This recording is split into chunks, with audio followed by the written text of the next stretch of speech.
دوستو اگر آپ لوگ اتہاسک کتابوں کو کھولو گے تو آپ کو پتا چلے گا کہ بھارت دیش کو اتہاس میں ہمیشہ سے ہی ایک سونے کی چڑیا کہہ کر پکارا گیا ہے۔ وجہ صاف تھی کیونکہ جو امیری اور جو مال و دولت بھارت کے اندر موجود تھی وہ شاید دنیا میں کہیں پر نہیں تھی۔ یہاں کے کنگ، راجہ، مہاراجہ، بادشاہ، سردار، جاگیردار یہ سب لوگ نہ صرف پہننے میں ہی سونے چاندی کا استعمال کیا کرتے تھے بلکہ ان کے برتن تک سونے چاندی کے ہوا کرتے تھے۔ جو بھارت کے بازار ہوا کرتے تھے وہ بھی مال و دولت سے بھرپور ہوا کرتے تھے۔ اتہاس سے پتہ چلتا ہے کہ لگ بھگ ہر دور میں ہی بھارت کے علاقے میں کوئی نہ کوئی ایسی قیمتی اور کوئی نہ کوئی ایسی مہنگی چیز ضرور موجود رہی ہے کہ جس کے اس دور میں نہ صرف پوری ہی دنیا میں چرچے ہوا کرتے تھے بلکہ دنیا کی بڑی بڑی طاقتوں کی اس چیز پر نظر بھی رہا کرتی تھی۔ وجہ یہ تھی کیونکہ اس جیسی قیمتی چیز پوری دنیا میں اس دور میں ہوا ہی نہیں کرتی تھی۔ اور آج کی اس ویڈیو میں بھی میں آپ لوگوں کو ہمارے بھارت دیش کے اتہاس میں پائی جانے والی کچھ ایسی ہی قیمتی اور حد سے زیادہ مہنگی چیزوں سے روبرو کرانے والا ہوں، جس میں سب سے پہلا نام ہے کوہ نور کا۔ انگلینڈ کی گدی پر بیٹھنے والے ہر راجہ اور رانی کو جو تاج پہنایا جاتا ہے اور اس تاج کے اندر جو ایک حد سے زیادہ چمکتا ہوا ہیرا نظر آتا ہے، اسی ہیرے کو ہی کوہ نور کے نام سے جانا جاتا ہے۔ اس ہیرے کے تار سیدھے طور پر بھارت کے اتہاس سے جڑتے ہیں۔ یہ ہیرا اپنی قیمت کے ساتھ ساتھ اور بھی بہت ساری چیزوں کو لے کر اتہاس میں ہمیشہ سے مشہور رہا۔ ایک وجہ تو یہ تھی کیونکہ جس راجہ، جس مہاراجہ، جس بادشاہ، جس سلطان یا پھر جس سلطنت نے بھی اس ہیرو کو اپنانے کی کوشش کی وہ ہمیشہ ہمیشہ کے لیے برباد ہو کر رہ گیا، اور شاید یہی وجہ ہے کہ بہت سارے لوگ اس ہیرے کو شراپت مانتے ہیں۔ مگر ہاں، وہ ایک چیز کہ جس پر لگ بھگ سبھی لوگ ایگری کرتے ہیں وہ یہ ہے کہ کوہ نور بھارت کے خزانے کی سب سے قیمتی چیز ہوا کرتی تھی۔ اس ہیرے کو سب سے پہلے 793 کیرٹ کے ساتھ آندھر پردیش کے علاقے گولکنڈا سے نکالا گیا تھا۔ بعد میں جیسے جیسے وقت گزرا، پیڑھی در پیڑھی یہ الگ الگ سلطنتوں، الگ الگ راجاؤں، الگ الگ مہاراجاؤں اور بادشاہوں کے پاس جاتا رہا۔ فی الحال آخر میں جب انگریزوں نے لاہور کے اوپر حملہ کیا تھا تو انہوں نے مہاراجہ دلیپ سنگھ سے یہ کوہ نور چھین لیا تھا، اور تب سے لے کر آج تک لگاتار یہ ہیرا انہی کے پاس ہے۔ انگلینڈ پہنچنے کے بعد کوہ نور نے سب سے پہلے کوئن وکٹوریہ کے تاج کی رونق بڑھائی تھی۔ اس کے بعد یہ ان کوئن ایلزابتھ کے تاج میں بھی موجود رہا کہ جن کے ڈیتھ کی خبر ہم لوگوں تک ابھی کچھ مہینے پہلے ہی پہنچی تھی۔ فی الحال ابھی 2 دن پہلے ہی جب ان کے بھی بیٹے یعنی چارلس III کو انگلینڈ کا نیا راجہ بنایا گیا ہے تو ان کے سر پر بھی وہی تاج سجایا گیا ہے۔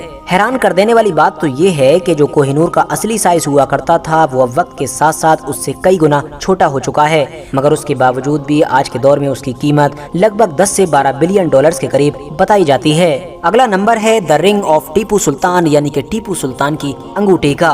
ہاں دوستو، چھوٹا قد مگر تلوار بازی میں ماہر ٹیپو سلطان جیسے یودھا کا نام آج بھی اتہاس کی کتابوں میں امر مانا جاتا ہے۔ وجہ یہ ہے کہ کیونکہ ٹیپو سلطان وہ بہادر یودھا تھے کہ جو اپنی آخری سانس تک انگریزوں سے مقابلہ کرتے رہے۔ انہوں نے اپنے لوگوں کی غداری کے باوجود شہید ہونا تو برداشت کیا مگر انگریزوں کے سامنے جھکنا بالکل بھی گوارا نہ کیا، اور شاید یہی وہ ساری چیزیں تھیں کہ جن کی وجہ سے انگریزوں کی نظر ان کی زندگی میں ہی ٹیپو سلطان کی انگوٹھی یا پھر ان کی تلوار جیسی چیزوں پر پڑ چکی تھی۔ دراصل دوستو ہوا یہ تھا کہ 1799 میں جب انگریزوں کے خلاف لڑتے لڑتے ٹیپو سلطان شہید ہو گئے تھے تو ان کی شہادت کے ساتھ ہی انگریزوں نے ان کی انگلی میں موجود جو قیمتی انگوٹھی تھی اس پر اور ان کے ہاتھ میں موجود جو قیمتی تلوار تھی اس پر اپنا حق جما لیا تھا۔ حالانکہ دوستو ٹیپو سلطان کی قیمتی تلوار کو تو ایک نیلامی میں 1.5 کروڑ کی قیمت کے ساتھ وجے مالیہ نے خرید لیا تھا، مگر سن 2014 میں جب ٹیپو سلطان کی انگوٹھی کو بھی بیچا گیا تھا تو وہ کس نے خریدی تھی یہ آج تک پتہ نہیں چل سکا ہے، مگر ہاں یہ کنفرم ہے کہ ان کی اس قیمتی انگوٹھی کو بھی 145,000 پاؤنڈز کی قیمت میں بیچا گیا تھا۔ اس لسٹ میں اگلا نمبر ہے ٹیپوز ٹائیگر، یعنی کہ ٹیپو سلطان کے ٹائیگر کا۔ ہاں دوستو، ٹیپو سلطان کی انگوٹھی یا پھر تلوار ہی نہیں بلکہ ان کا تو ٹائیگر بھی اس وقت انگلینڈ کے میوزیم کی شوبہ بڑھا رہا ہے۔ دراصل دوستو یہ جو ٹیپو سلطان کا ٹائیگر ہے یہ 18ویں صدی میں بنایا گیا تھا اور خاص ٹیپو سلطان کے لیے ہی بنایا گیا تھا۔ یہ ٹائیگر اس دور میں دراصل ٹیپو سلطان کی جو انگریزوں سے خطرناک دشمنی تھی اس کا سمبل مانا جاتا تھا۔ اس دور کی ٹیکنالوجی کی مدد سے بنایا گیا یہ ٹائیگر دراصل ایک انگریز سپاہی کو مارتا ہوا دکھائی دے رہا ہے۔ انگریزوں نے ٹیپو سلطان کی شہادت کے بعد جب ان کے علاقے پر قبضہ کر لیا تھا تو انہوں نے بہت ساری چیزوں کے ساتھ ساتھ ٹیپو سلطان کے اس ایڈوانس ٹائیگر کو بھی انگلینڈ بھجوا دیا تھا۔ اس لسٹ میں اگلا نمبر ہے مغلوں کے پیکوک تھرون کا، جس کو ہم لوگ تخت طاؤس کے نام سے بھی جانتے ہیں۔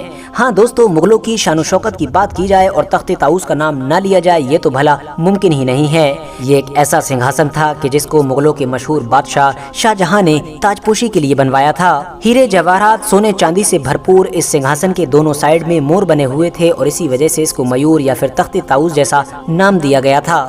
بادشاہ شاہ جہاں نے اپنے اس قیمتی سنگھاسن کو یعنی تخت طاؤس کو آگرہ کے محل میں رکھوایا تھا اور آگرہ کے شاہی محل میں آنے والے سبھی عام اور خاص لوگ اس کی خوبصورتی کو نہارا کرتے تھے۔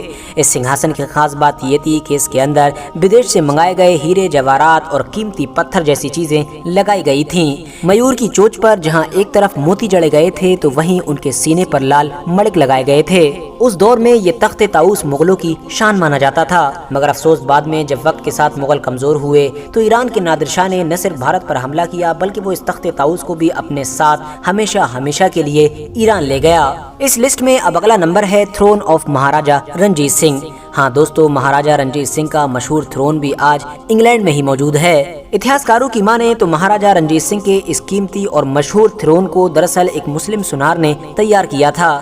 اس تھرون کو لکڑی اور سونے کی مدد سے بنایا گیا تھا۔ مشہور تو یہ ہے کہ مہاراجہ رنجیت سنگھ مہاراج ہونے کے باوجود بھی زیادہ تھرون پر بیٹھنا پسند نہیں کیا کرتے تھے۔ زیادہ تر وقت ان کا زمین پر ہی گزرا کرتا تھا، مگر کچھ خاص موقعوں پر ہی وہ اس تھرون پر بیٹھا کرتے تھے۔ فائنلی دوسری قیمتی چیزوں کی طرح ان لوگوں کی نظر اس پر بھی پڑی اور بعد میں جب وہ لوگ اس پورے علاقے پر اپنا قبضہ جمانے میں کامیاب ہو گئے تھے تو ان لوگوں نے اس قیمتی تھرون کو بھی اپنے کنٹرول میں لیا اور اس کو بعد میں انگلینڈ بھیج دیا تھا۔ فی الحال آج کی اپنے ویڈیو کو ہم یہیں پر ختم کرتے ہیں۔ امید کرتا ہوں کہ آج کی میری یہ ویڈیو آپ لوگوں کو نہ صرف بہت زیادہ انفارمیٹیو لگی ہوگی بلکہ حد سے زیادہ پسند بھی آئی ہوگی۔